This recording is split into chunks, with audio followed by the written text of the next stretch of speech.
गुलशन इस बाराबंकी शहर में नया नया आया था। वह पहले फतेहपुर जिले में नियुक्त था। पिछले ही महीने उसका स्थानांतरण बाराबंकी में हुआ था। उसे इस शहर में अपने बैंक की नई ब्रांच में ज्वाइन किए हुए 1 महीना हो चुका था, लेकिन अभी तक उसकी बाराबंकी शहर में रहने लायक ठीक ठाक व्यवस्था नहीं हो पाई थी। उसे अब तक कोई ढंग का किराए का मकान बैंक के आसपास नहीं मिल पाया था, जिसके कारण वह अपने मित्र संजीव के घर पर रह रहा था। उसका सारा दिन तो बैंक की ड्यूटी में ही निकल जाता था। शाम को अपने बैंक के आसपास किराए के मकान की तलाश करता था। उसके मित्र संजीव का घर, जहां वह फिलहाल रह रहा था, वह बैंक से काफी दूर था। बैंक से अपने मित्र के घर पहुंचने के लिए 2 रास्ते से थे, एक टेरही पुलिया होकर और दूसरा राम पुल से। उसके मित्र संजीव ने गुलशन को यह हिदायत दे रखी थी कि वह कभी भूल से भी टेरही पुलिया की तरफ न जाए, क्योंकि वहां एक चुड़ैल का निवास है। उसने बताया कि उस टेरही पुलिया से गुजरने वाले लोगों का बड़ा डरावना अनुभव है, जहां कुछ लोगों को तो उस पुलिया की चुड़ैल ने मार ही डाला था। गुलशन अपने बैंक में अपने साथ काम कर रहे कर्मचारियों से भी टेरही पुलिया वाली चुड़ैल के बहुत से डरावने किस्से सुना करता था। गुलशन इस बार जब गांव अपने बीवी बच्चों के पास गया तो उसने बाराबंकी की पुलिया वाली चुड़ैल की कहानी सुनाई, जिसे सुनकर उसकी पत्नी डर गई। उसने गुलशन को समझाया कि वह कभी उस खौफनाक जगह की तरफ न जाए। फिर उसकी वाइफ गुलशन को गांव के घूमर बाबा के पास ले गईं। बाबा ने गुलशन को एक ताबीज दिया और कुछ बातें समझाईं।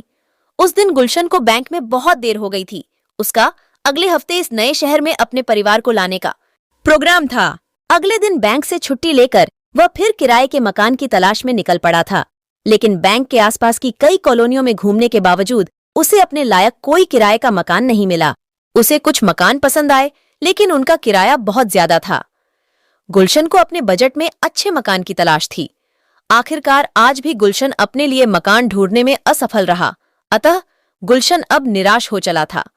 बाराबंकी में आए हुए 1 महीना हो चुकने के बाद भी किराए के मकान की व्यवस्था न होने के कारण गुलशन उदास मन से अपने मित्र के घर लौट रहा था। उसकी बाइक तेजी से सड़क पर दौड़ रही थी। गुलशन बहुत मायूस था, अतः वह मन में न जाने क्या क्या सोच रहा था। उसे ध्यान ही नहीं रहा कि उसके मित्र ने कहा था कि कभी टेढ़ी पुलियां होकर मत आना, लेकिन अजीब उलझन में फंसा गुलशन आज यह बात भूल चुका था। उसकी बाइक टेढ़ी पुलिया की तरफ ही जा रही थी। न जाने आज गुलशन के साथ कौन सी अनहोनी होने जा रही थी, क्योंकि अनजाने में वह आज टेढ़ी पुलिया वाली चुड़ैल के चंगुल में फंसने जा रहा था। लेकिन कहते हैं ना, जाको राखे साइयां मार सके ना कोई। टेढ़ी पुलिया पर सुनसान था। दूर दूर तक कोई राही नजर नहीं आ रहा था। अंधेरी रात में झिंगुर की आवाज आ रही थी। वातावरण में उन झिंगुरों की आवाज के बावजूद टेढ़ी पुलिया पर एक भयभीत करने वाली चुप्पी थी।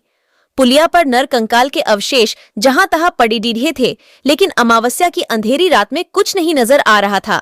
गुलशन अपनी गहरी सोच में आगे बढ़ा जा रहा था। जैसे ही गुलशन ने अपनी बाइक पुलिया पर चढ़ाई कि उसे उस पुलिया पर एक सुंदर स्त्री नजर आई। गुलशन अपने मित्र संजीव की पुलिया वाली चुड़ैल वाली बात बिल्कुल भूल चुका था। उसकी नजर उस सुंदर स्त्री पर ठहर गई। वह स्त्री उस सुनसान पुलिया पर अकेली खड़ी थी। गुलशन को उस खूबसूरत स्त्री का सम्मोहन उसकी ओर खींचे जा रहा था।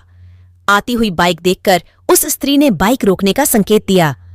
गुलशन ने अपनी बाइक रोक दी। तब उस स्त्री ने गुलशन को बताया कि उसका इस पुलिया पर 2000 का नोट कहीं गिर गया है।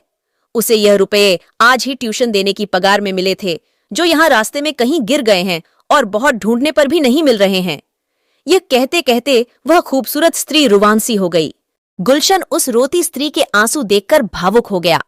उसने पुलिया पर उस अकेली परेशान स्त्री की सहायता करने का मन बना लिया। उसे क्या पता था कि वह पुलिया की चुड़ैल द्वारा फैलाए जाल में फंसता जा रहा है। गुलशन अपनी बाइक से उतरा और उस स्त्री का खोया हुआ 2000 का नोट पुलिया पर ढूंढने लगा। जब गुलशन सड़क पर झुककर पुलिया पर चारों तरफ फैली झादियों में उस स्त्री का खोया हुआ नोट ढूंढ रहा था कि तभी कहीं से उसे हंसने की आवाज सुनाई दी। उसने मुंह उठाकर देखा तो मारे डर के उसकी चीख निकल पड़ी। वह स्त्री, जो अभी तक बहुत खूबसूरत लग रही थी, लेकिन अब बहुत डरावनी बन चुकी थी। उस स्त्री के बड़े बड़े दांत, बिखरे हुए बाल, लाल लाल आंखें थीं, जिसे देखकर गुलशन भय से पसीने पसीने हो गया। वह जोर जोर से हंसे जा रही थी। उस स्त्री के डरावने रूप को देखकर गुलशन की जान निकली जा रही थी।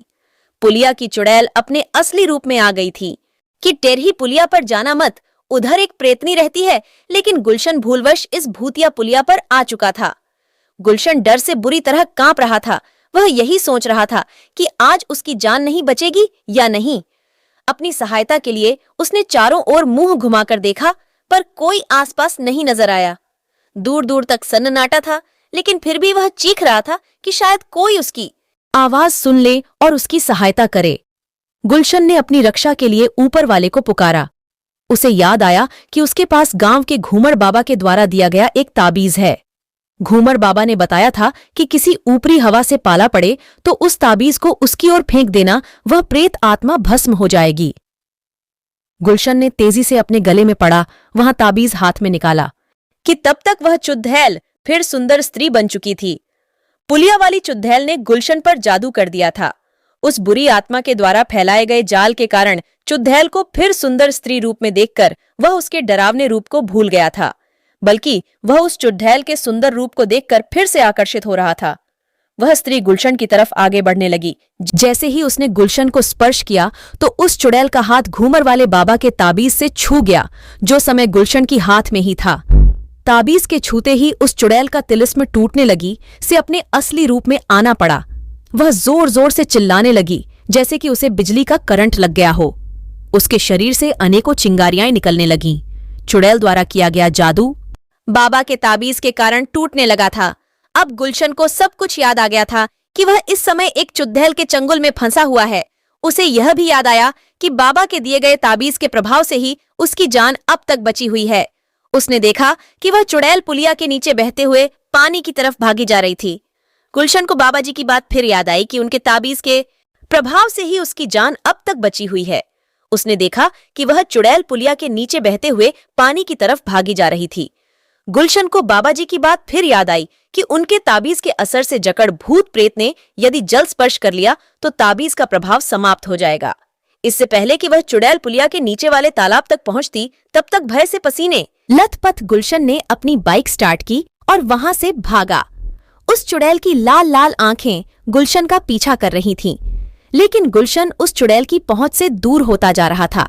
लेकिन अब तक सुप्त अवस्था में पड़ी पुलिया की चुड़ैल आज मानव स्पर्श पाकर जागृत अवस्था में आ गई थी। उसे अब अपने अगले शिकार की तलाश थी।